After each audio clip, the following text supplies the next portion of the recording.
In the wake of this shooting, local churches, along with police officers, are realizing that places of worship are not immune from violence.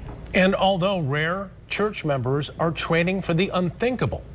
24-hour News 8's Joe LaFurgey is live in Hudsonville tonight to show us how. Joe? Yeah, Brian, Grace Community Church here in Hudsonville is one of several churches in West Michigan training their members to take a more active role in security. The images shatter any illusion that a house of worship is a safe haven from violence. We need to think about the what ifs if something tragic like this happens.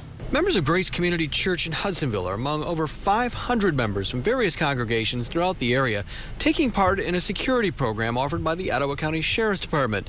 The curriculum is simple. It starts with the basics. Avoid a problem by recognizing a potential threat. Bulky clothing, things that are protruding from their clothing, which could indicate a weapon or something that could harm someone.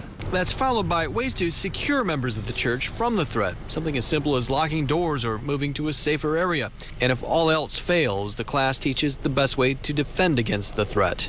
Our message isn't to cause paranoia or harm or want to cause someone to not leave their home. We just want people to be aware. All of the information is based on the idea that knowledge is power, to create a sense of confidence among members of the church that they can handle a situation. But it also walks a fine line between knowledge and fear. Pastor Christopher Hemmert says avoiding the fear factor has been an ongoing process. I think it just requires a lot of conversation, getting the right information from the right people, and getting the right people on board to be part of it. And the lesson plan can be put to use in just about any emergency situation, man-made or natural, from active shooter to a tornado.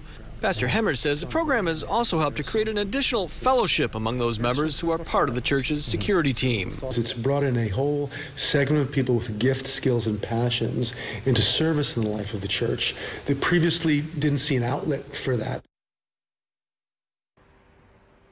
The Kent County Sheriff's Department offers a similar program. Live tonight in Hudsonville, Joe LaFurgey, 24-hour News 8.